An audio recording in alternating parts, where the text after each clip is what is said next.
अस्सलाम वालेकुम नाजरीन। एक और बड़ा ज़बरदस्त कांटेदार मुकाबला जो यहाँ टास्क स्पोर्ट्स ग्राउंड में हो रहा है। आज यहाँ पे एक बड़ा ज़बरदस्त मैच हो रहा है। पाकिस्तान इन दुबई और इंडियंस इन दुबई के दरमियान में यहाँ पे मुकाबले हो रहे हैं और हमारे साथ हैं इस टूर्नामेंट के रूह रवां जनाब आसिफ गिल्ला साहब, जो कि ख़ुद भी स्पोर्ट्समैन है और स्पोर्ट्स लवर भी हैं। तो आइए हम इनसे गुफ्तगू करते हैं और आज के इस मैच के हवाले से इनसे बातचीत करते हैं। जी, वेलकम टू हकाइक न्यूज़। पहले तो बड़ा ज़बरदस्त इनिशिएटिव है कि पाकिस्तानीज़ इन दुबई और इंडियंस इन दुबई, ये ख्याल आपको कैसे आया कि दोनों मुल्कों की जो ज़बरदस्त पेज हैं, पाकिस्तान के जो पाकिस्तानीज़ इन दुबई और इंडियंस इन दुबई, इनको इकट्ठा एक प्लेटफॉर्म में लाना कैसा? अस्सलाम वालेकुम। सबसे पहले तो बहुत बहुत शुक्रिया हकाइक न्यूज़ का। आपका बहुत बहुत शुक्रिया हाफ़िज़ साहब कि आपने हमें टाइम दिया। क्योंकि मैं ख़ुद बोर्न एंड बॉट अप, मेरी पैदाइश यूएई की है और यहाँ पर बचपन से ही हम जो है वो इंडियन कम्युनिटी के साथ ही रहते हैं। पाकिस्तानी इंडियन कम्युनिटी साथ रहती है। हमारे बीच ऐसा कोई मामला है नहीं जो कि मीडिया वगैरह कभी दिखा देता है। तो हमने उसी चीज़ को जो है वो नज़र में रखते हुए, एक इंडिपेंडेंस का महीना चल रहा है, 14 अगस्त भी मनाई हमने, 15 अगस्त भी मनाई। तो हमने सोचा क्यों ना हम दोनों कंट्रीज़ के प्लेयर्स को जो यहीं पे रहते हैं, यहीं पे काम करते हैं, यहीं पे साथ खाते पीते हैं, तो उनको एक एग्जीबिशन मैच जो है वो क्रिएट कर दिया जाए। और इस मैच में हमने जो जो हमने सबसे अच्छी बात की वो ये हमने किया कि हमने प्रोफेशनल प्लेयरों को नहीं बुलाया।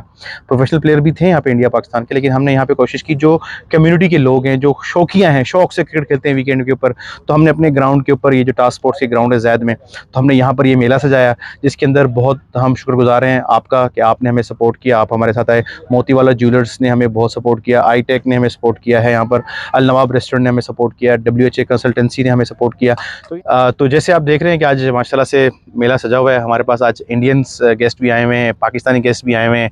हमारे साथ रेहान भाई और अली भाई, ये हमारे जो हैं वो पार्टनर्स हैं टास्क फोर्स के अंदर, डायरेक्टर्स हैं हमारे। आज हमने यहाँ पे अंपायर्स भी इंटरनेशनल बुलाए हैं, इफ्तिखार साहब और शिजू साहब जो कि ICC के इंटरनेशनल अंपायर्स हैं। आज मेला लगा हुआ है, तो बस इंशाल्लाह देखते हैं कौन जीतता है एज अ क्रिकेट। एक्सपेक्टेशन क्या है ये?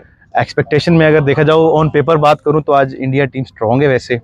और जो क्योंकि हमने क्या रखा था कि जो फर्स्ट कम फर्स्ट सर्व वाला काम किया था हमने, तो इंडियन टीम जो पहले आई भी तो सारे अच्छे लड़के आगे, थोड़े से बेहतर लड़के आगे। पाकिस्तानी टीम जो है वो थोड़े से लड़के, शौकिया लड़के ऐड हुए, तो वो ज़्यादा तो इसका मतलब पाकिस्तान के लिए बड़ा टफ टाइम है। टफ टाइम है आज। अगर ये मैच आज जीते हैं तो रियली मतलब ऑन पेपर स्ट्रॉन्ग टीम नहीं है पाकिस्तान की। इसमें कोई 5 लड़के तो वो हैं जो फर्स्ट टाइम हार्डबॉल खेल रहे हैं, पहले कभी हार्डबॉल खेली ही नहीं है। तो हमने इस तरह का जो बना दिया आज, लेट्स सी कौन जीतता है इंशाल्लाह। सर, क्रिकेट लवर्स को ये मैसेज है हमारी तरफ से कि यूएई के अंदर जो सीमेंट क्रिकेट थी ना, वो ऑलमोस्ट डेड हो चुकी थी। हर कोई जो है वो प्रोफेशनल क्रिकेट जो है वो नहीं खेल सकता ग्रास की, इसलिए हमने यहाँ पर 3 खूबसूरत सीमेंट के ग्राउंड बनाए हैं। हम बहुत ही कम चार्जेस के ऊपर लोगों को यहाँ पर अच्छी क्रिकेट दे रहे हैं। आज आपने खुद भी देखा, यहाँ पर इस तरह के ग्राउंड्स में इस तरह का माहौल आपको शायद ही कहीं मिले। वॉशरूम है, फैमिली के बैठने की जगह है, वीडियो रिकॉर्डिंग है, पवेलियंस बने हुए हैं, मतलब प्ले बोर्ड्स हैं, एकदम बिल्कुल जो है वो सब कुछ अवेलेबल है हमारे पास।